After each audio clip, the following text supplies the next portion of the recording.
Nyagasani Yesu n'abane namwe.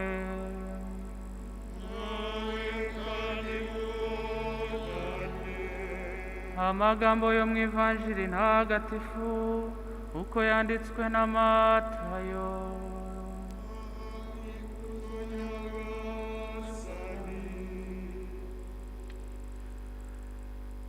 Muri icyo gihe Yesu amaze kwihindura ukundi ku musozi, ari kumwe na Petero na Yakobo na Yohani, bagera iruhande rw'inteko y'abantu.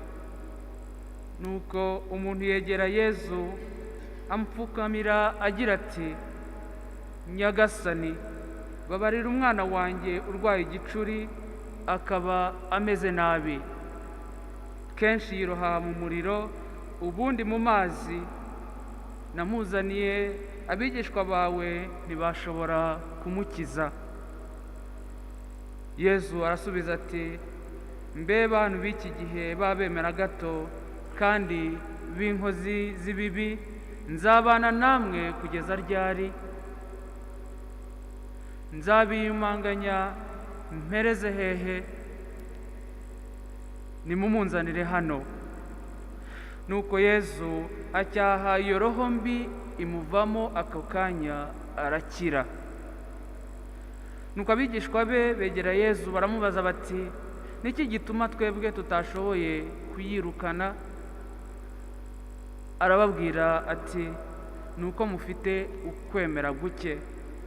Kuko ndababwira ukuri, iyo mugira ukwemera kungana n'impeke y'ururo, mwabwiye umusozi muti va aha ngaha ujye hariya, ukahajya, kandi nta cyashobora kubananira. Iyo ni Ivanjili ntagatifu.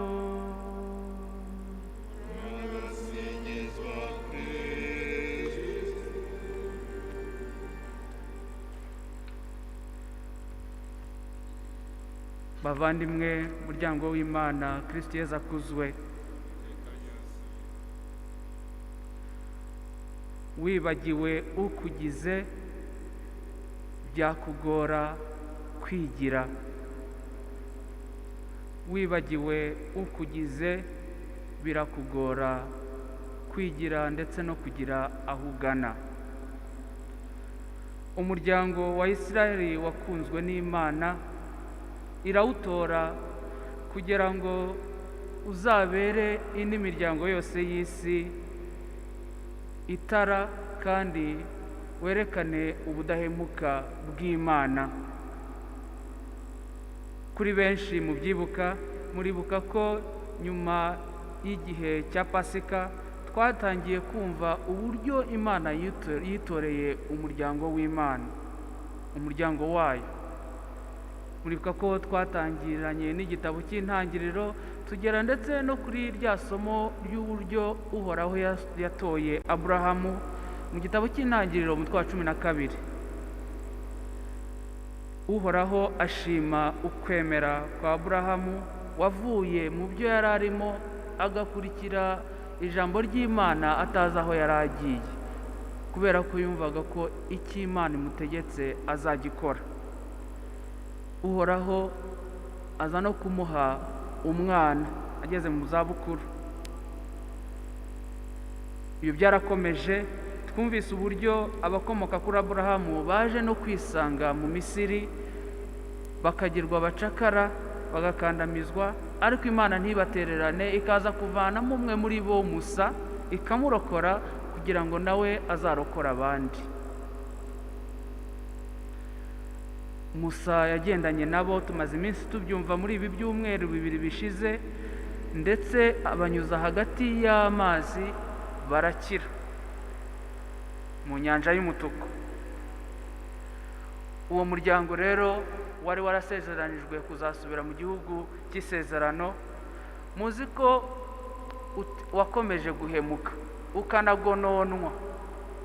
Muzi ko muri wo habaye n'amashyari, twarabyumvise ubwe witwa Miriam ndetse na Aroni batangiye kugirira ishyari Musa, bibaza niba ari we wenyine ufite ububasha. ariko uhoraho ntabwo yatereranye, ahubwo yerekanye ubucuti afitanye na Musa.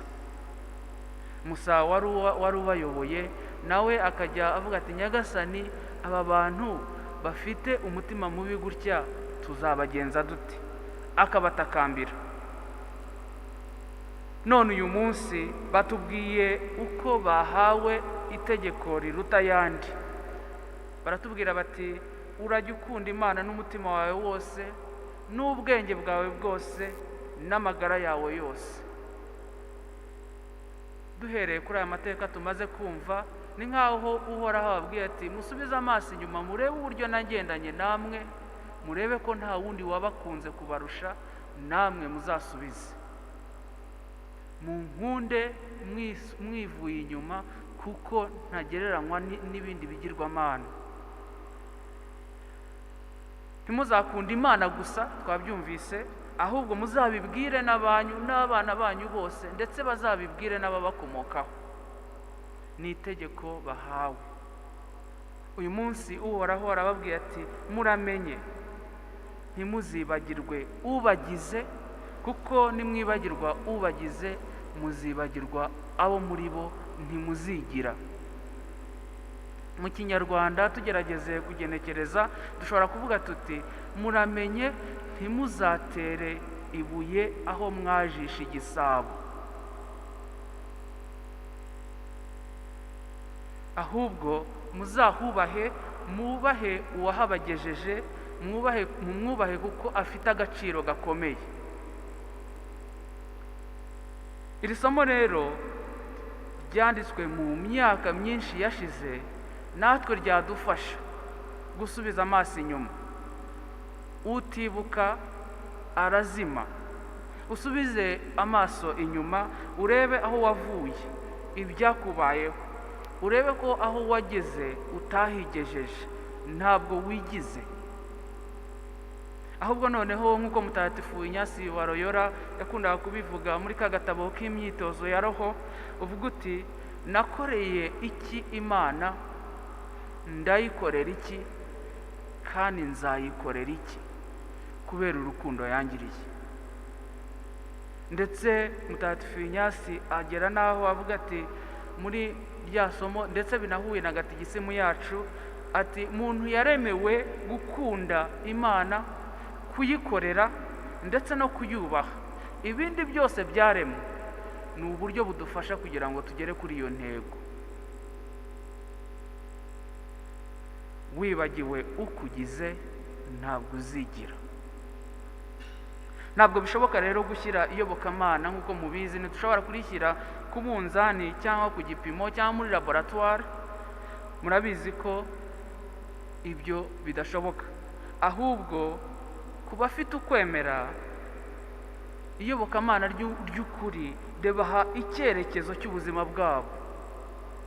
Bagira icyanga cy'ubuzima, babona ko ubuzima bwabo ari bunini kubaruta, babona ko bafite aho baturuka kandi ko hari aho bagana. Kwemera Imana rero no kuyikunda ntabwo ari ukuba injiji. Umwe mu Banyarwanda abakuru tuzi wigeze kuba ndetse umuhakanyi akaza guhinduka ni Cyprien Rugamba. Ubu turimo dusaba Nyagasani ngo azamushyire mu rwego rw'abatagatifu. Yarahakanaga, akibaza aho aturuka, akabona atabasha kubyumva neza, akibaza ndetse n'aho agana, asanga bigoye kubyisobanurira, ndetse ajya kure y'Imana.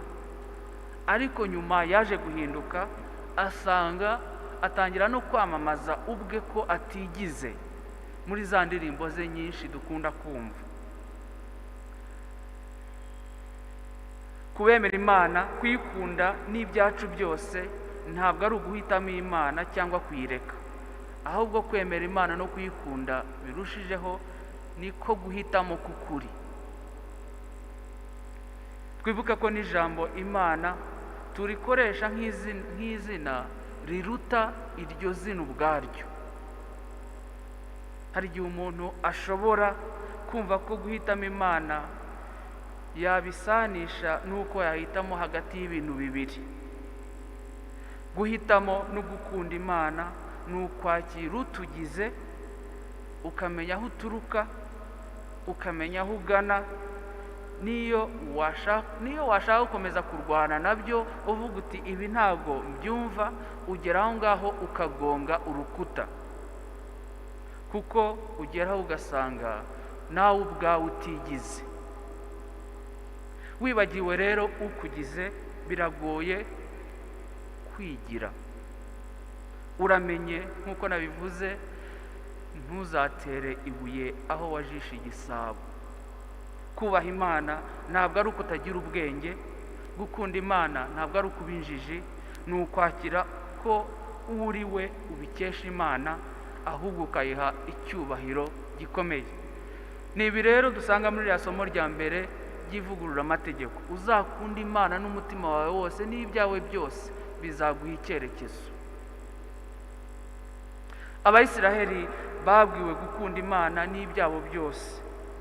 Muzi ko aho Yezu Kristo aziye akigira umwe natwe, banamubajije bati ese amategeko yose iriruta ayandi ni irihe?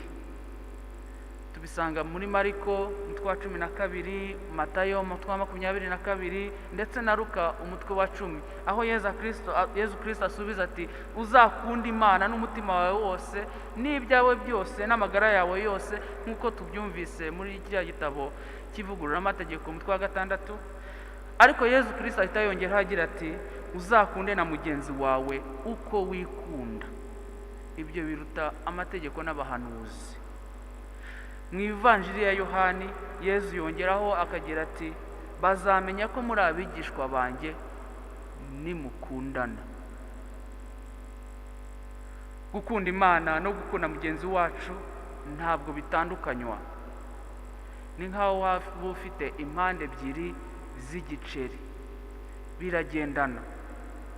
Icyo tugomba kwirinda ariko naho dushobora gukunda ibyaremwe kurusha uwabiremye. Ibyaremwe bigahinduka ikigirwamana, ndetse ibyo bishobora no kutubaho ku buryo n'umuntu dukunda ashobora kutubera intambamyi akaba ikigirwamana imbere yacu. Gukunda ariko ni ijambo benshi bakunda gukoresha, ndetse rimwe na rimwe bakarikoresha mu buryo bukeneye ubugororangingo. Ku mukristo wifuza gukunda by'ukuri ndetse no kunogera Imana, mu myumvire yanjye mikeya numva ko gukunda ari undi cyiza kandi ukabigira icyo ubikoraho gifatika. Kwifuriza undi cyiza kandi ukagira icyo ubikoraho gifatika. Willing the good of the other and doing something concrete about it. Hari izo ngingo ebyiri rero, ko wifuriza undi kandi uwo undi ntabwo bivuga ko ari uwo mu muryango wanjye gusa, ndetse hari no kugira icyo ubikoraho gifatika. Mutagatifu Inyasi wa Loyola washinze umuryango w'Abayezuwiti agira ati urukundo nyarukundo rugaragarira mu bikorwa kurusha mu magambo. Ibi rero bifite n'ingaruka ku buzima bwacu. Reka dufate urugero ku bantu bifuza gushyingirwa.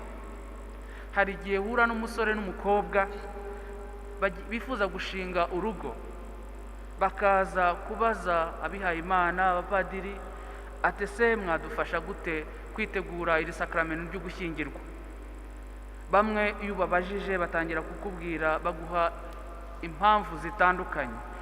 Uyu mukobwa aritonda, uyu mukobwa ni mwiza, uyu mukobwa ava mu muryango mwiza kandi yize amashuri, n'ibindi byinshi. Hanyuma umukobwa nawe agasubiza ati uyu musore arakora cyane, nimushaka tuzagera kuri byinshi, afite uburere kandi afite n'ubushishozi. Hariyo naho bagera bakakubwira n'ibindi ntari bivugira aha ngaha. None rero bagakomeza bati numva niduhura kubera iyi mico dufite tuzagira urugo rwiza. Iyo ubyumvise neza ugashishoza, usanga hari ingingo ikomeye ibura mu byifuzo byabo. Nahuye nabo benshi nkababwira nti niba byashobokaga njyewe nasubiza gutya. Uratubajije tuti ese impamvu mugiye gushakana ni iyihe? Njyewe numva nasubiza gutya: dukunda Imana cyane, kandi kugera aho tugeze niyo itugize kandi niyo yaduhuje. None rero turumva yaraduhaye uyu muhamagaro wo gushaka ngo tuyikorere twitagatifuza kugira ngo tuzagire no ku Mana, kandi izaduhe n'urubyaro ruzayibera umuryango w'Imana muri Kiliziya. Murumva ko byaretse kuba ndamukunda afite aritonda n'ibindi byinshi navuze haruguru, ahubwo bazanyemo uwabahuje, Imana. Mwese rero mukurikiye ndetse n'abashatse, nizere ko iri bango rihari mu buzima bwanyu. Dukunda Imana biruta byose, kandi niyo yaduhuje. None turifuza kwitagatifuza muri sakramento ryo gushyingirwa, hanyuma tukazayibyarira uko ibishaka abana izaduha. Aho ngaho n'igihe habaye ibibazo, kubera ko bahujwe n'Imana, babasha kubinyuramo. Bwa bwiza bwa wa mukobwa, bwa bukungu bushobora gukendera, ariko abakunda Imana by'ukuri niyo habaye ibigeragezo babinyuramo. Bavandimwe nkunda rero, dusabe gukunda Imana mbere na mbere. Tumenye ko ari itugize. Tumenye ko gukunda atari iby'amarangamutima, ahubwo ari ukwifuriza undi icyiza, ukagira icyo ubikoraho gifatika. Uwundi kandi ntabwo ari uwo mu muryango wanjye, ntabwo ari uwo dusangiye ibitekerezo gusa cyangwa se n'ibindi bihuza abantu, ahubwo nuko Imana yamushyize imbere yanjye. Dusabe Nyagasani urwo rukundo, tunabitoze ndetse n'abadukomokaho. Mwumvise ko muri iri somo ngarutseho by'umwihariko, Imana yababwiye ati muzabitoze n'ababakomokaho. Njye nkiri umwana mutoya, mbere y'uko tujya kuryama, data yaraduhamagaraga akabanza akaduha umugisha, hanyuma tugapfukama twese tugasenga kugira ngo dushimire Imana iduhaye kugeza kuri iyo saha, kuri uwo munsi, tunayisaba ko yaduha ubuzima ku munsi ukurikiye. Ntabwo nzabyibagirwa. Babyeyi rero namwe mukurikiye, mutoza abana banyu gukunda Imana no gusenga. Nimutabibatoza ntabwo bazabitoza abandi. Dusabe rero uru rukundo, kuko hari uru rukundo bamenye ubagize, hari urukundo n'umubano Imana ibihari. Uhoraho abaha umugisha kandi nabarinde. Uhoraho naduha urukundo rugaragarira mu bikorwa kandi aduha amahoro.